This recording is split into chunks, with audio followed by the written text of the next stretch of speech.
तो फिर कोई लब कोई जबान खामोश न रहे।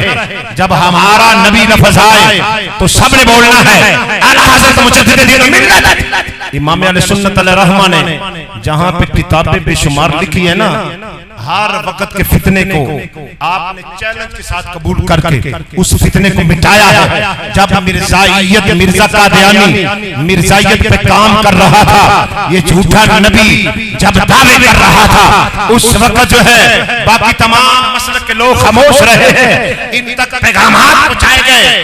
देवबंदियों लिखो किताब इस मिर्जे कादियानी के खिलाफ, किसी ने नहीं लिखा।